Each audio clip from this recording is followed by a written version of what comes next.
कबीर जी ने अपने अनुभव के आधार पर आध्यात्मिक यात्रा का बहुत बारीकी से वर्णन किया है, अनुभव की बातें बताई है और वो जो बहुत ही रहस्यमयी है। नाद द्वारा सभी द्वार खुलते हैं। 10वें द्वार का जो कबीर साहब ने जिक्र किया है, आदि श्री गुरु ग्रंथ साहिब जी में एक शब्द है, बहुत लंबा शब्द है। वो शुरू होता है, शिव की पूरी बस बुद्ध सार, कह तुम मिलके करो विचार। परमात्मा को राम कह के भी पुकारा है और शिव कह के भी पुकारा है। राम के मायने हैं हर में, रोम रोम में, जर्रे जर्रे में रमी हुई शक्ति, और शिव के मायने है सबसे मजबूत। जब कोई संकल्प करता है तो उसको कहते हैं ना, ये शिव संकल्प है, यानी ये बहुत मजबूत इसने संकल्प किया है। तो शिव की पूरी यानी परमात्मा की जो नगरी है, वहाँ पर जो बसते हैं ना जीव, वो बुद्धिमान लोग हैं। शिव की पूरी बस है बुद्ध सार। वहाँ पे सारे के सारे जो है ना, वो बुद्धिमान है। तो वहाँ पर कहा है कि सब मिलके विचार करो। आगे चल के उन्होंने जो हमारे इस शरीर का 10वें द्वार का वर्णन किया है, उसमें उन्होंने कहा है कि मेर दंड सर ऊपर बस है। मेर दंड रीढ़ की हड्डी को कहते हैं। मेर दंड यहाँ स्पेस दे के कहा है, सर ऊपर बस है, यानी कि मेर दंड के ऊपर जो है ना वो सर है। पूर्व द्वारा सूर्य तप, और सर का पूर्व जो है वो सामना माथे वाला हिस्सा है। सर ऊपर गए राख्या चंद, सर के ऊपर जो है यानी जो माथा है वो गर्म है। जो सर है वो जब ये साधक ध्यान में जुड़ जाता है, नाद में समा जाता है, तो उसको ऐसे लगता है कि जैसे उसके सर के बीचों बीच ऊपर वाला जो हिस्सा है वहाँ ठंडक है। तो सूरज भी, चंद्र भी, और आगे जाके उन्होंने कहा है कि पश्चिम द्वारे की सिल ओट, और जो पश्चिम यानी सर का पिछला हिस्सा, वहाँ पर जो हड्डी तीखी नुक्कड़ वाली है, पीछे की तरफ बढ़ी हुई है, पश्चिम द्वारे यानी पश्चिम की तरफ जो जगह है वहाँ पर एक सिल है, यानी स्ट्रांग हड्डी है हमारी। पश्चिम द्वारे की सिल ओट, तल सिर ऊपर खिड़की और। वेणी भगत ने हाट कहा था, कबीर ने उसको खिड़की कहा है। पश्चिम द्वारे की सिल ओट, ओट मैंने कहते हैं कि उसके पीछे छुपा हुआ रहस्य। किसी बात को कहते हैं ना कि इसको ओट में कर लो, छुपा लो। पश्चिम की जो हड्डी बड़ी हुई है उसके पीछे जो है ना वो एक खिड़की है। पश्चिम द्वारे की सिल ओट, तय सिल ऊपर खिड़की और खिड़की ऊपर 10वां द्वार। तीनों के तीनों जो केंद्र है उनका जिक्र वेणी ने भी ऐसे ही किया है और कबीर ने भी ऐसे ही किया है। अब नाद में जुड़ गया साधक, तो 10वें द्वार के भीतर के कक्ष का जो वर्णन है, ये द्वार की बात कही है, वेणी ने भी द्वार की बात कही है। अब कबीर ने जो उसके भीतर की अवस्था का जिक्र किया है वो इस श्लोक से स्पष्ट हो जाता है। जाप मरे अजपा मरे, अनहद भी मर जाए, सुरत समानी शब्द में अरवा को काल न खाए। ये बहुत गहराई वाली लाइनें हैं। आगे चल के जो और ऑडियो दसम द्वार के साथ जुड़ी हुई आने वाली है उनमें भी इसी अवस्था का जो है ना वो जिक्र होने वाला है। जाप किया, खत्म हो गया, अजपा जाप शुरू हो गया। खत्म के मायने है कि उसकी जरूरत नहीं है करने की, अजपा जाप अपने आप हो रहा है। अजपा जब खत्म हुआ वो नाद शुरू हो गया, और नाद शुरू हुआ तो अजपा जाप नहीं होता है, नाद से जुड़ जाता है साधक। और जो सुरती है, सुनने की शक्ति है, वो उसमें इतनी लीन हो जाती है कि वो उसी में समा जाती है। जाप भी गया, अजपा भी गया, और जो अनहद है, जिसकी हद नहीं है, वो भी जो है ना वो उस सुरत में समा गया। यानी दोनों एक हो गए और वहाँ पे कंप्लीट साइलेंस है। ये वो अवस्था है जो आयु की गिनती में नहीं आती है, यानी कि काल वहाँ तक नहीं पहुँचता है। काल कहाँ तक पहुँचता है? जहाँ तक इस जीव की आयु है।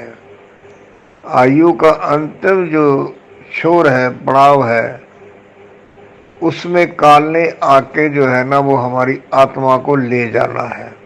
और इस अवस्था तक पहुंच गया सुरत समानी शब्द में। शब्द भी आवाज को कहते हैं, नाद को कहते हैं। वहां अनहद था कि जिसकी हद नहीं है, लेकिन ये कहाँ से आया है, ये उसमें दोनों समा गए। सुरत भी समा गई और शब्द भी समा गया, और वो काल की पहुंच से दूर हो गया। जीवन में कोई भी यहाँ पर पहुंचता पहुंचता हुआ साधक नहीं रहता, सिद्ध भी नहीं रहता, और वो संत बन जाता है। कोई संत 24 घंटे में 10 मिनट, 15 मिनट, आधा घंटा, शुरू में यही होता है। कभी मिनटों में बढ़ता बढ़ता ये समा बढ़ता जाता है, और एक अवस्था ऐसी आती है कि जब अपने होने का एहसास रहता है, चेतना है लेकिन बहुत सूक्ष्म, श्वास है लेकिन बहुत सूक्ष्म। दिन में तो हम श्वास लेते हैं, छोड़ते हैं, लेकिन जब सो जाते हैं तब अपने आप श्वास चलता है, अपने आप श्वास आता है, अपने आप श्वास जाता है। और जब कंप्लीट साइलेंस में पहुंच गया, दसम द्वार के भीतर के कक्ष में जाकर स्थित हो गया, तो वहां पर जो शारीरिक क्रियाएं हैं, जीवन क्रियाएं हैं, वो अपने आप चल रही हैं, लेकिन बहुत सूक्ष्म हो गए। और वो जो समा है, इस बात को बारीकी से समझ लीजिए। ऐसा नहीं है कि जो इसको सुनेगा वो यही समझ ले कि हाँ मेरा तो काम हो गया, मैं तो अमर हो गया, मैं तो काल के दायरे से पार हो गया। ये करोड़ों में कोई एक होता है, उसके साथ ये होता है। यानी लाखों लोग हैं जो नाम दीक्षा लेते हैं, और लाखों में जो नाम जप करने वाले लाखों हैं ना, उनके अंतर में अनहद पैदा होता है। और अनहद जपने वाले जो लाखों हैं, उनमें से कोई एक है जो इस अवस्था को प्राप्त करता है। तो शून्य में चला गया, कंप्लीट साइलेंस है। कंप्लीट साइलेंस का मतलब यह है कि परमात्मा अरे जब सृष्टि की रचना की तो वो शून्य समाधि में था।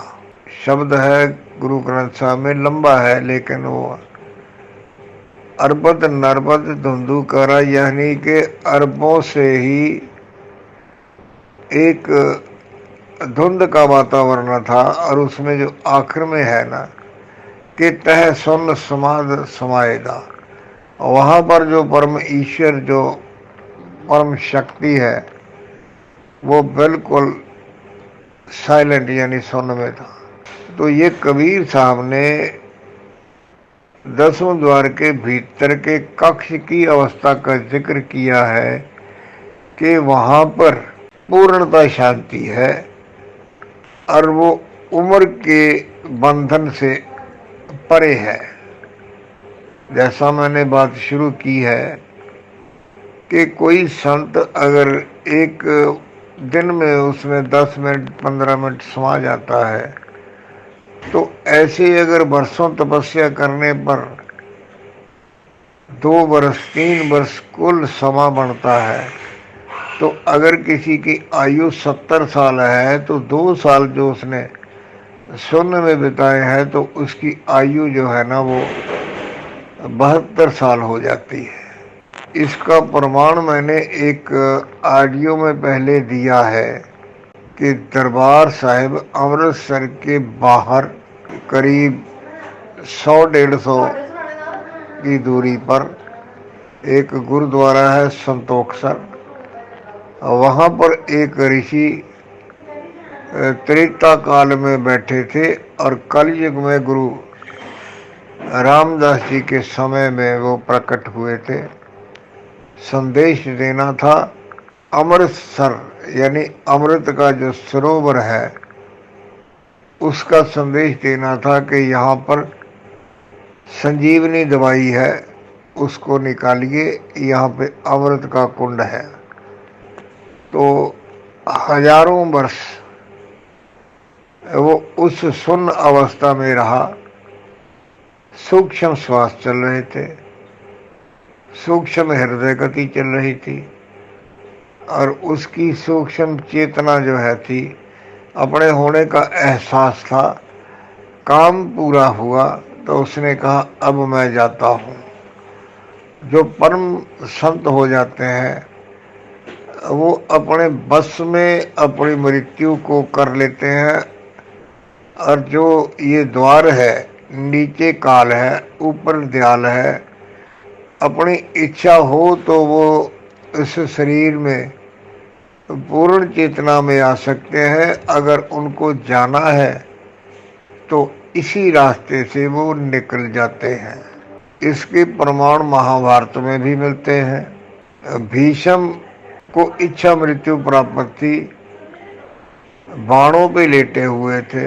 जब सब हो गया युद्ध का निर्णय, तो उसके बाद जो उन्होंने पूछना कहना कि अब मैं जाता हूं, तो वो अपने 10वें द्वार में से ही वो निकल गए।